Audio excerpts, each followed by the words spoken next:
So I'm going to use the same products as last time, so it's the Honeymoon Anniversary Watercolour Block and the PBO Studio Crackle Glaze Kit, which comes in the two different components.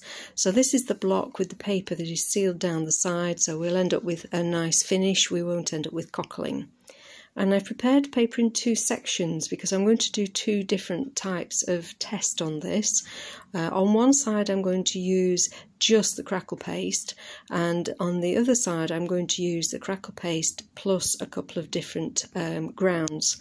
So I've divided it roughly. As you can see, it's not quite central, but that doesn't matter. The washi tape is there to divide, and I've labelled the top of each side so that I can remember exactly what I've put where. And just make sure that the tape is pushed down firmly and it doesn't lift. So the first part of the job is to apply the undercoat of the crackle glaze, which I'll just brush on with a soft brush.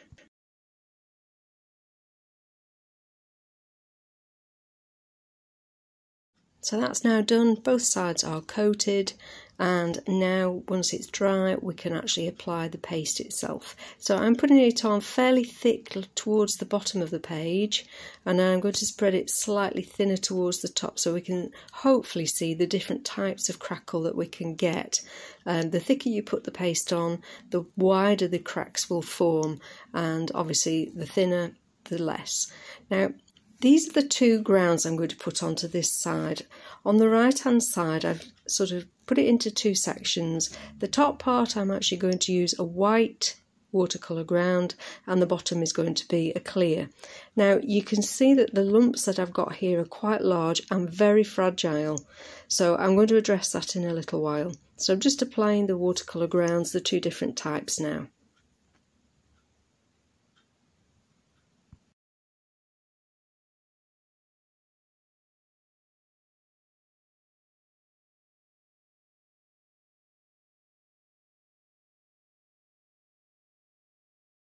You want a fairly even coat with this, so just make sure you put plenty on and spread it through the paste itself. Okay, now these are dry, and as you can see there is a slight variation in colour here because obviously one of them is white and the other one is clear.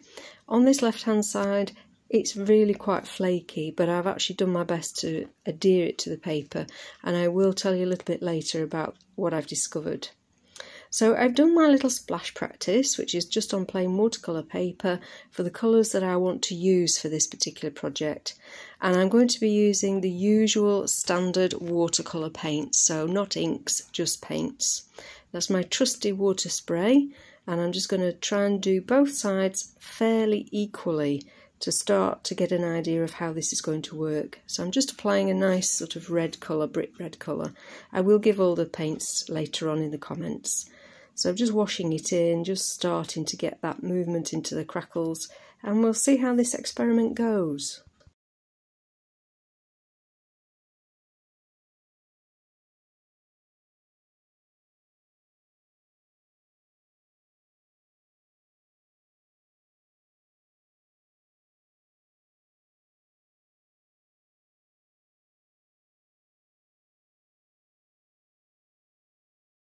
I can actually already tell while I'm painting that there is quite a significant difference in between these two surfaces.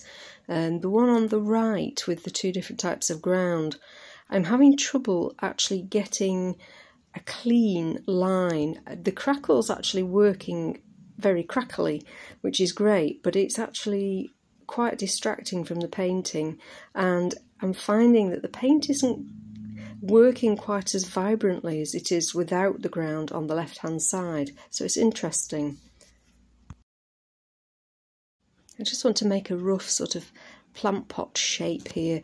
It's a good job that this test isn't actually about my painting skills, because you can tell I haven't really prepared what I was actually going to paint. This is just an idea of what we might want to paint onto this sort of surface. So I'm going to try and do they're both similar, but really not worry too much about the actual picture itself, just the techniques that we're using.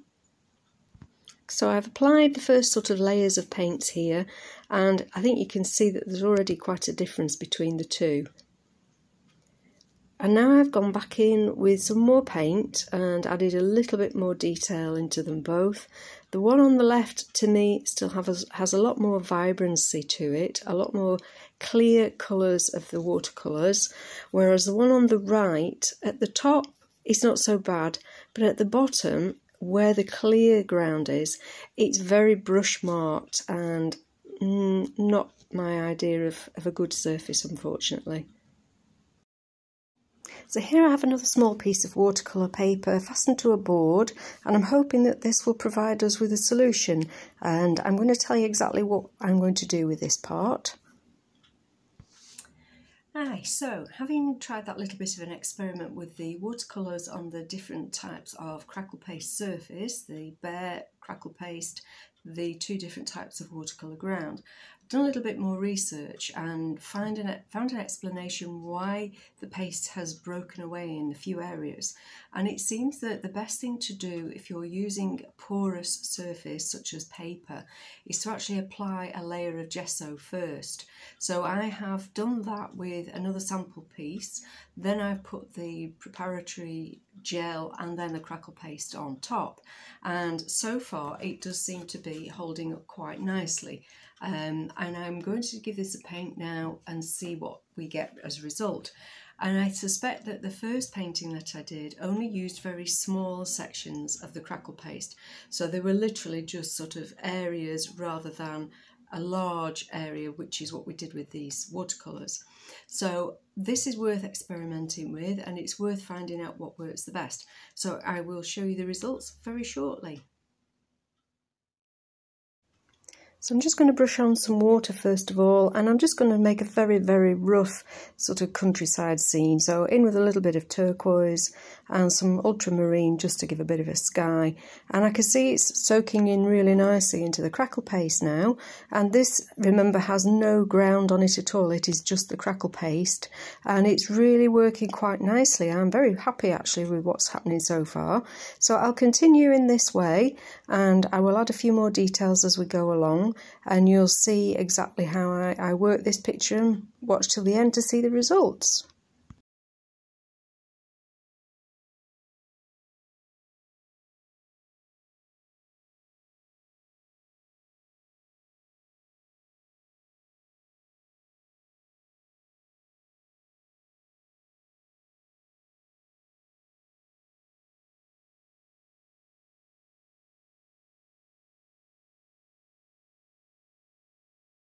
We've got a nice soft base here, nice mixture of colours. They blended very well.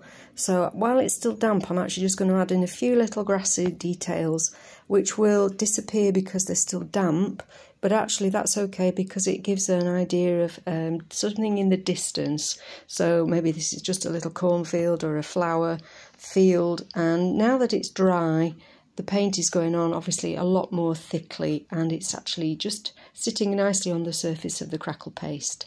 And here we have the final result, and yeah, it's just a little bit of a trial, but it's worked a lot better. I like the crackles. I think next time I'll do it more thinly for smaller crackles, but I'm pleased with this. So the next stage is to see how the tape removes and whether we are left with a very crackly edge like we did with the other ones. So this is always the fun part of any picture, is taking off that masking tape. I just love it, it's great fun. And it's actually coming off very easily, even though there's some of the paste on the tape itself. And I'm getting quite a nice clean edge there. I'm just holding the paper down as I pull the tape just so that it doesn't rip any of the texture paste that's on there. But it is actually coming off very, very well. A couple of little bits that have just lifted, but I expected that.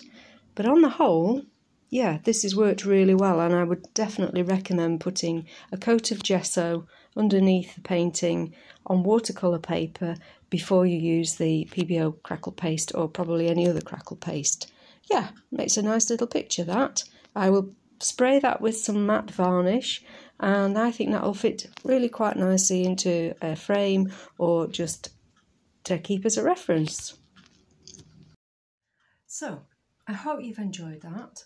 And I hope that we've reached some conclusions with how you can best work with watercolour paints on the crackle paste as well as using acrylics from the earlier video that I showed you. So thank you very much for joining me for this rather interesting experiment.